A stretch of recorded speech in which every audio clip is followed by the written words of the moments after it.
Om Shanti 5 September 2025 प्रातः मुरली बाप दादा मधुबन। मिठे बच्चे, तुममानंकर प्रतिज्ञा हैला कि जे पर्यंत आमे पवित्र न होइछु से पर्यंत बाबांकु मने पकाइबो, एकमात्र बाबांकु ही स्नेह करिबो। आजिर प्रश्न, बुद्धिमान संतान माने समय को देखि क्यों प्रकारर पुरुषार्थ करिबे? बुद्धिमान संतान माने समय को देखि क्यों प्रकारर पुरुषार्थ करिबे? उत्तर, अंतिम समय रे जेतेबेले शरीर छाड़िबो सेतेबेले केवल एकमात्र बाबांकर ही स्मृति रहू, आउ किछि भी मने न पड़ू। यही भली पुरुषार्थ बुद्धिमान संतान माने एबेठारू ही करि चलिबे। काहीकिना कर्मातीत होई घर को जीवार अछि, सेथिपाई एही पुरुणा शरीररू ममत्व तुटाई चाल। सबुबेले भाव मु एबे बाबांक पाखकु जाउछि। गीत न वह हमसे जुदा होंगे। ओम शांति। बाबा बसी पिलामानंकु बुझाउछन्ति। बेहदर पितांक सम्मुखरे पिलामाने प्रतिज्ञा करुछन्ति, बाबा आमे आपणंकर होइछु।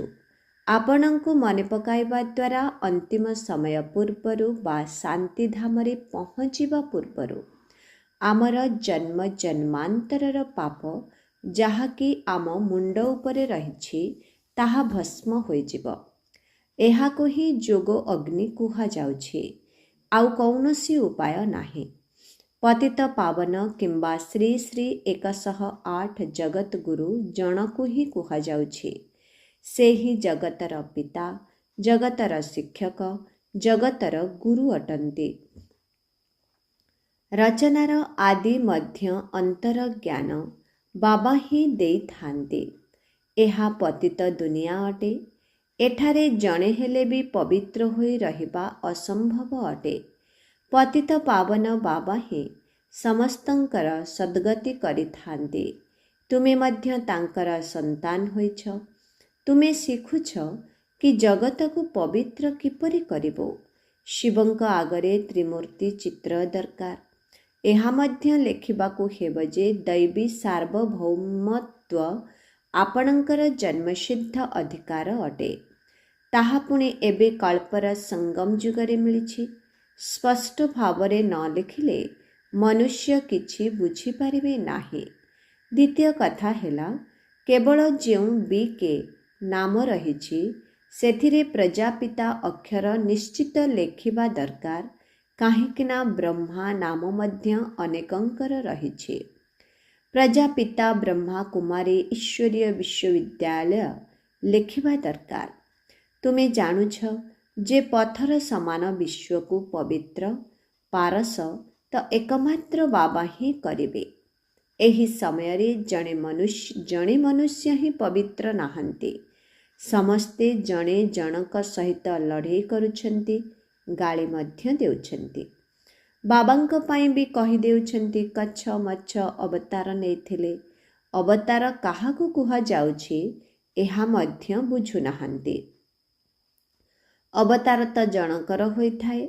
से मध्य अलौकिक भावरे शरीर रे प्रवेश करी विश्व को पवित्र करिथांती। अन्य आत्मा माने तो निज निजर शरीर नहीं थांती। शिव बाबांकर तो निजर शरीर नाही, किंतु सीए ज्ञानर सागर अटंती। किंतु ज्ञान किपरि देबे? शरीर दरकार ना। एही कथा को तुममानंक व्यतीत आउ केही हेले जानती नाही।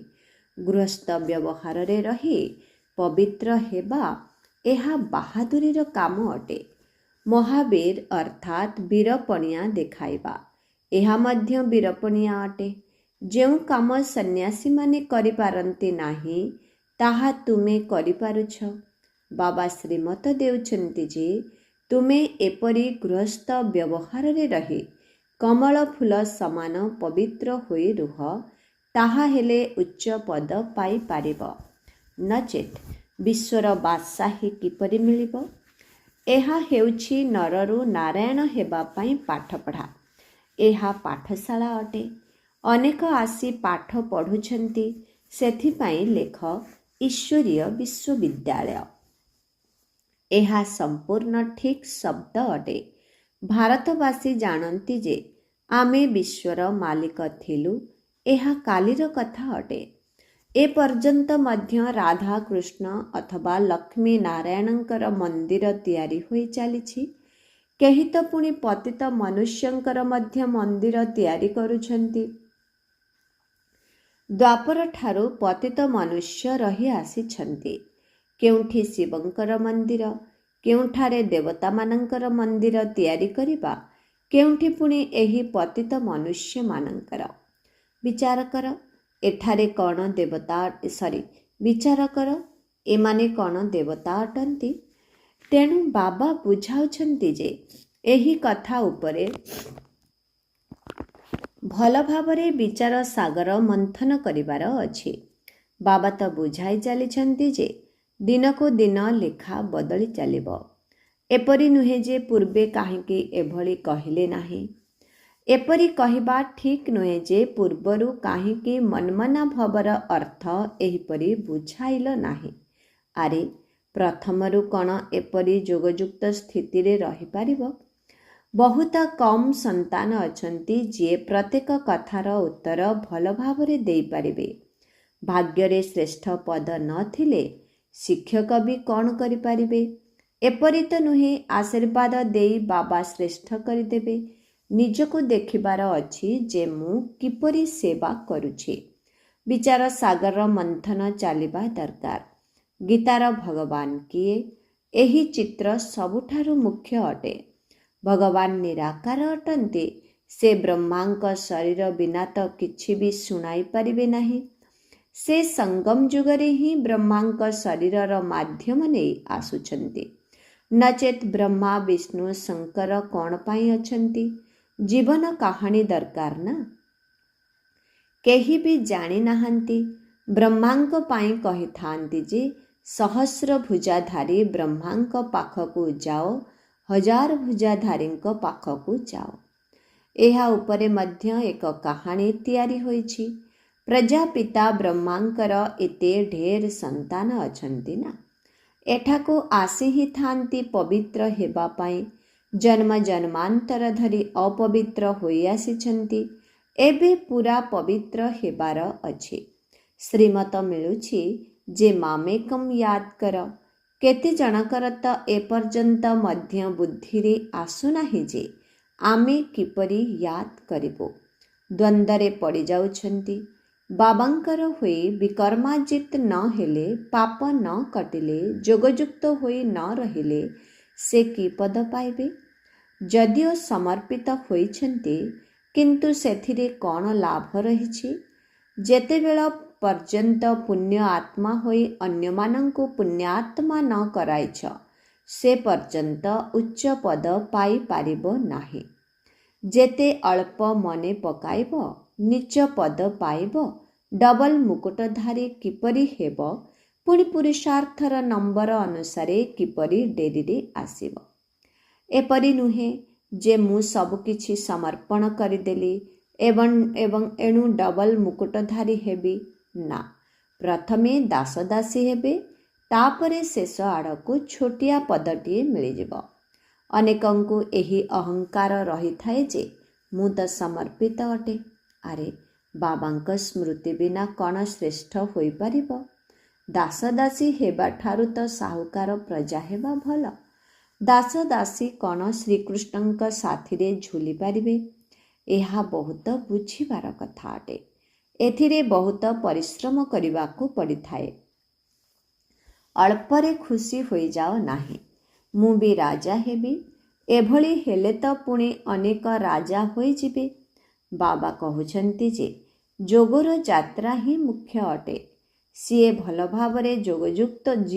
ଭାବରେ ଯୋଗଯୁକ୍ତ ହୋଇ ରହିଥାନ୍ତି, ସେ ଖୁସିରେ ରହିଥାନ୍ତି। ବାବା ବୁଝାଉଛନ୍ତି ଯେ ଆତ୍ମା ଗୋଟିଏ ଶରୀର ଛାଡ଼ି ଅନ୍ୟ ଗୋଟିଏ ଶରୀର ନେଇଥାଏ। ସତ୍ୟ ଯୁଗରେ ଖୁସିରେ ଗୋଟିଏ ଶରୀର ଛାଡ଼ି ଅନ୍ୟ ଗୋଟିଏ ଶରୀର ନେଇଥାନ୍ତି। ଏଠାରେ ତ କେହି ଶରୀର ଛାଡ଼ିଲେ କାନ୍ଦିବାରେ ଲାଗି ପଡ଼ିଥାନ୍ତି। ସତ୍ୟଯୁଗର କଥା ହିଁ ଭୁଲି ଯାଇଛନ୍ତି। ସେଠାରେ ତ ଶରୀର ଏପରି ଛାଡ଼ିବେ ଯେପରି ସର୍ପର ଉଦାହରଣ ରହିଛି ନା। ଏହି ପୁରୁଣା ଶରୀର ଏବେ ଛାଡ଼ିବାର ଅଛି। ତୁମେ ଜାଣୁଛ ଯେ ମୁଁ ଆତ୍ମା ଅଟେ। ଏହି ପୁରୁଣା ଶରୀର ଏବେ ଛାଡ଼ିବାର ଅଛି। ଚତୁର ପିଲାମାନେ ଯେଉଁମାନେ କି ବାବାଙ୍କର ସ୍ମୃତିରେ ରହିଥାନ୍ତି, ସେମାନେ ତ କହିଥାନ୍ତି ଯେ ବାବାଙ୍କ ସ୍ମୃତିରେ ହିଁ ଶରୀର ଛାଡ଼ିବୁ, ପୁଣି ଯାଇ ବାବାଙ୍କ ସହିତ ମିଶିବୁ। କୌଣସି ବି ମନୁଷ୍ୟ ମାତ୍ରଙ୍କୁ ଏ କଥା ଜଣା ନାହିଁ ଯେ କିପରି ଭଗବାନଙ୍କ ସହିତ ମିଶିପାରିବୁ। ତୁମ ସନ୍ତାନମାନଙ୍କୁ ରାସ୍ତା ମିଳିଛି। ଏବେ ପୁରୁଷାର୍ଥ କରୁଛ। ଜୀବଦଶାରେ ବଞ୍ଚି ଥାଉ ଥାଉ ମରି ତ ଯାଇଛ, କିନ୍ତୁ ଆତ୍ମା ତ ପବିତ୍ର ହେବା ଦରକାର ନା। ପବିତ୍ର ହୋଇ ପୁଣି ଏହି ପୁରୁଣା ଶରୀର ଛାଡ଼ିଯିବାର ଅଛି। ବୁଝିଥାନ୍ତି ଯେ କର୍ମାତୀତ ଅବସ୍ଥା ହୋଇଗଲେ ଏହି ଶରୀର ଛାଡ଼ିଦେବୁ, ପରନ୍ତୁ କର୍ମାତୀତ ଅବସ୍ଥା ହେଲେ ସ୍ୱତଃ ଆତ୍ମା ଶରୀରରୁ ଅଲଗା ହୋଇଯିବ। ବାସ୍ ଆମେ ବାବାଙ୍କ ପାଖରେ ଯାଇ ରହିବୁ। ଏହି ପୁରୁଣା ଶରୀର ପ୍ରତି ଯେପରି ଘୃଣା ଆସୁଛି, ସର୍ପର ପୁରୁଣା ଖୋଳ ପ୍ରତି ଘୃଣା ଆସୁଥିବ ନା। ତୁମର ନୂଆ ଖୋଳ ବା ଶରୀର ତିଆରି ହେଉଛି, ପରନ୍ତୁ ଯେବେ କର୍ମାତୀତ ଅବସ୍ଥା ହେବ, ଅନ୍ତିମ ସମୟରେ ହିଁ ତୁମର ଏପରି ଅବସ୍ଥା ହେବ। ବାସ୍ ଏବେ ଆମେ ଯାଉଛୁ। ଲଢ଼େଇ ପାଇଁ ମଧ୍ୟ ପୂରା ପ୍ରସ୍ତୁତି ଚାଲିବ। ବିନାଶର ସମସ୍ତ ଆଧାର ତୁମର କର୍ମାତୀତ ଅବସ୍ଥା ହେବା ଉପରେ ନିର୍ଭର କରୁଛି। ଅନ୍ତିମ ସମୟରେ କର୍ମାତୀତ ଅବସ୍ଥାକୁ କ୍ରମ ଅନୁସାରେ ସବୁ ପହଞ୍ଚିଯିବେ। କେତେ ଫାଇଦା ରହିଛି।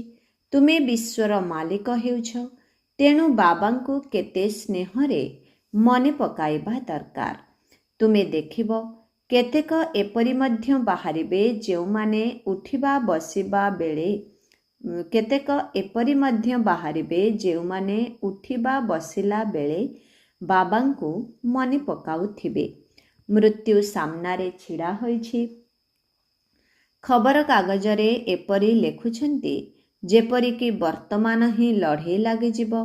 ବଡ଼ ଧରଣର ଲଢ଼େଇ ଲାଗିଲେ ବମ୍ସ ଆଦି ପକାଇବେ। ଡେରି ଲାଗିବ ନାହିଁ। ଚତୁର ପିଲାମାନେ ବୁଝିଥାନ୍ତି। ଯେଉଁମାନେ ଅଜ୍ଞାନୀ ସେମାନେ କିଛି ବି ବୁଝିପାରନ୍ତି ନାହିଁ। ଟିକିଏ ବି ହେଲେ ଧାରଣା ହୋଇନଥାଏ।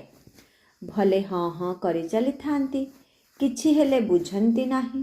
ଯୋଗଯୁକ୍ତ ହୋଇ ରହି ନଥାନ୍ତି। ଯେଉଁମାନେ ଦେହ ଅଭିମାନରେ ରହିଥାନ୍ତି, ଏହି ପତିତ ଦୁନିଆ ତାଙ୍କର ସ୍ମୃତିରେ ରହିଥାଏ। ସେମାନେ ବା କ'ଣ ବୁଝିପାରିବେ? ଏବେ ବାବା କହୁଛନ୍ତି ଦେହୀ ଅଭିମାନୀ ହୁଅ। ଦେହକୁ ଭୁଲି ଯିବାର ଅଛି। ଅନ୍ତିମ ସମୟରେ ତୁମେ ବହୁତ ପ୍ରୟାସ କରିବାରେ ଲାଗିଯିବ। ଏବେ ତୁମେ ବୁଝିପାରୁନାହଁ। ଶେଷ ସମୟରେ ବହୁତ ପଶ୍ଚାତାପ କରିବ। ବାବା ସାକ୍ଷାତକାର ମଧ୍ୟ କରାଇବେ। ଏହି ପାପ କରିଛ, ଏବେ ଦଣ୍ଡ ଭୋଗ କର। ପଦ ମଧ୍ୟ ଦେଖ। ପ୍ରାରମ୍ଭରେ ମଧ୍ୟ ଏହିପରି ସାକ୍ଷାତକାର କରୁଥିଲେ, ପୁଣି ଶେଷରେ ମଧ୍ୟ ଏହିପରି ସାକ୍ଷାତକାର କରିବେ। ବାବା କହୁଛନ୍ତି ଯେ ନିଜର ଇଜ୍ଜତ ହରାଅ ନାହିଁ। ପାଠପଢ଼ାରେ ଲାଗି ରହିବା ପାଇଁ ପୁରୁଷାର୍ଥ କର। ନିଜକୁ ଆତ୍ମା ଭାବି ମୋତେ ମନେ ପକାଅ। ସେ ହିଁ ପତିତ ପାବନ ଅଟନ୍ତି। ଦୁନିଆରେ କେହି ହେଲେ ପତିତ ପାବନ ନୁହନ୍ତି। ଶିବ ଭଗବାନ ଉବାଚ। ଯେହେତୁ କହୁଛନ୍ତି ଯେ ସମସ୍ତଙ୍କର ସଦ୍ଗତି ଦାତା ପତିତ ପାବନ ଜଣେ ଅଟନ୍ତି, ତାଙ୍କୁ ହିଁ ସମସ୍ତେ ମନେ ପକାଉଛନ୍ତି। ପରନ୍ତୁ ଯଦି ନିଜକୁ ଆତ୍ମା ବିନ୍ଦୁ ଭାବିବ, ତେବେ ବାବାଙ୍କର ସ୍ମୃତି ଆସିବ। ତୁମେ ଜାଣୁଛ ଯେ ଆମ ଆତ୍ମା ମଧ୍ୟରେ 84 ଜନ୍ମର ଅଭିନୟ ନିର୍ଦ୍ଧାରିତ ହୋଇ ରହିଛି। ତାହାର କେବେ ବିନାଶ ହେବାର ନାହିଁ। ଏହାକୁ ବୁଝିବା କୌଣସି ମାଉସୀ ଘର କଥା ନୁହେଁ। ଭୁଲି ଯାଇଥାନ୍ତି, ଏଣୁ କାହାକୁ ବୁଝାଇ ପାରନ୍ତି ନାହିଁ। ଦେହ ଅଭିମାନ ବିଲକୁଲ ସମସ୍ତଙ୍କୁ ମାରିଦେଇଛି। ଏହା ମୃତ୍ୟୁ ଲୋକ ହୋଇଯାଇଛି। ସମସ୍ତେ ଅସମୟରେ ମୃତ୍ୟୁବରଣ କରି ଚାଲିଛନ୍ତି। ଯେପରି ଜୀବଜନ୍ତୁ ପଶୁ ପକ୍ଷୀ ମରିଯାଉଛନ୍ତି, ସେହିଭଳି ମନୁଷ୍ୟ ମଧ୍ୟ ମରିଯାଉଛନ୍ତି, ଫରକ କିଛି ହେଲେ ବି ନାହିଁ। ଲକ୍ଷ୍ମୀ ନାରାୟଣ ତ ଅମର ଲୋକର ମାଲିକ ଅଟନ୍ତି ନା। ଅକାଳ ମୃତ୍ୟୁ ସେଠାରେ ହୋଇନଥାଏ, ଦୁଃଖ ହିଁ ନାହିଁ। ଏଠାରେ ତ ଦୁଃଖ ହେଲେ ଆତ୍ମହତ୍ୟା କରିଥାନ୍ତି, ଅକାଳ ମୃତ୍ୟୁ ନିଜେ ହିଁ ନେଇ ଆସିଥାନ୍ତି। ଏହି ଲକ୍ଷ୍ୟ ବଡ଼ ଉଚ୍ଚ ଅଟେ। କେବେ ବି କୁଦୃଷ୍ଟି ନ ହେଉ, ଏଥିରେ ବହୁତ ପରିଶ୍ରମ ରହିଛି। ଏତେ ଉଚ୍ଚ ପଦ ପାଇବା କୌଣସି ମାଉସୀ ଘରର କଥା ନୁହେଁ, ବାହାଦୁରୀ ଦରକାର। ନଚେତ୍ ଅଳ୍ପ କଥାରେ ହିଁ ଡରି ଯାଇଥାନ୍ତି। କୌଣସି ବଦମାସ ଭିତରକୁ ପଶି ଆସି ହାତ ଲଗାଇଲେ ତ ତାକୁ ପିଟି ପିଟି ବାହାର କରିଦେବା ଦରକାର। ଭୀରୁ ହେବା ଉଚିତ ନୁହେଁ। ଶିବଶକ୍ତି ପାଣ୍ଡବ ସେନାର ଗାୟନ ରହିଛି ନା, ଯେଉଁମାନେ କି ସ୍ୱର୍ଗର ଦ୍ୱାର ଖୋଲିଥାନ୍ତି। ବାହାଦୁର ହେବା ପାଇଁ ଚାହୁଁଛ ତ ପୁଣି ଏହିପରି ବାହାଦୁରୀ ମଧ୍ୟ ଦରକାର। ଯେବେ ସର୍ବଶକ୍ତିମାନ ବାବାଙ୍କର ସ୍ମୃତିରେ ରହିବ, ତେବେ ବାବାଙ୍କ ଠାରୁ ଶକ୍ତି ମିଳିବ। ନିଜକୁ ଆତ୍ମା ଭାବି ବାବାଙ୍କୁ ମନେ ପକାଇବାର ଅଛି। ଏହି ଯୋଗ ଅଗ୍ନିରେ ହିଁ ବିକର୍ମର ବିନାଶ ହେବ। ପୁଣି ବିକର୍ମାଜିତ ରାଜା ହୋଇଯିବ। ଯୋଗଯୁକ୍ତ ହେବା ପାଇଁ ପରିଶ୍ରମ କରିବାକୁ ହେବ। ଯିଏ କରିବ ସିଏ ପାଇବ। ଅନ୍ୟମାନଙ୍କୁ ମଧ୍ୟ ସାବଧାନ କରିବାର ଅଛି। ଯୋଗର ଯାତ୍ରା ଦ୍ୱାରା ହିଁ ବେଡ଼ା ପାର ହେବ।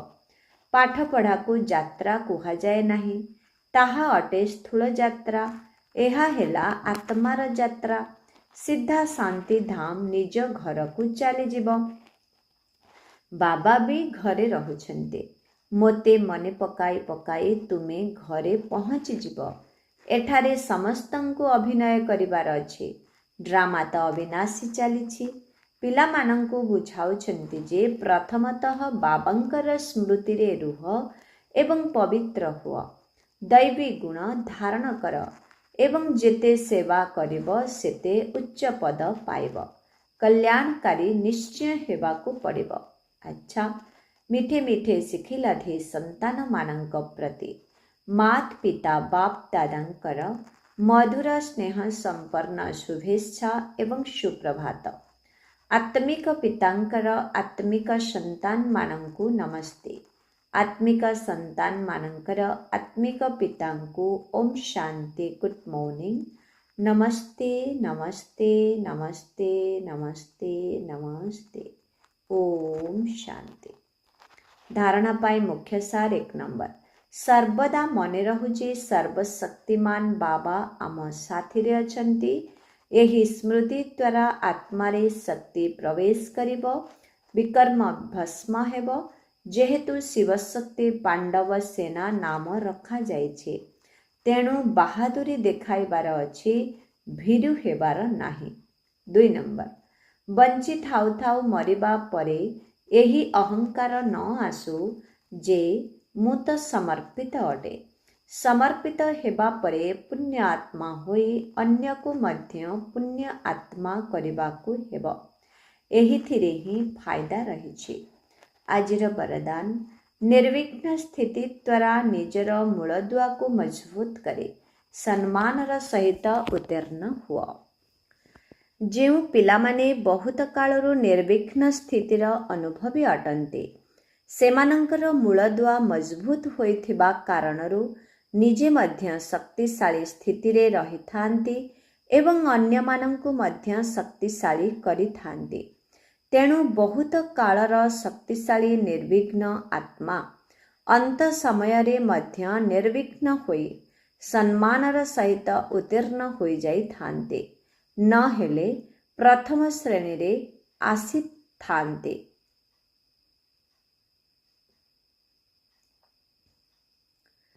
ବାବା କହୁଛନ୍ତି, ତେଣୁ ବହୁତ କାଳର ଶକ୍ତିଶାଳୀ ନିର୍ବିଘ୍ନ ଆତ୍ମା ଅନ୍ତ ସମୟରେ ମଧ୍ୟ ନିର୍ବିଘ୍ନ ହୋଇ ସମ୍ମାନର ସହିତ ଉତ୍ତୀର୍ଣ୍ଣ ହୋଇଯାଆନ୍ତି, ନହେଲେ ପ୍ରଥମ ଶ୍ରେଣୀରେ ଆସିଥାନ୍ତି। ତେଣୁ ସର୍ବଦା ଏହି ଲକ୍ଷ୍ୟ ରହିଥାଉ ଯେ ବହୁତ ସମୟ ଧରି ନିର୍ବିଘ୍ନ ସ୍ଥିତିର ଅନୁଭବ ନିଶ୍ଚିତ କରିବାକୁ ହେବ।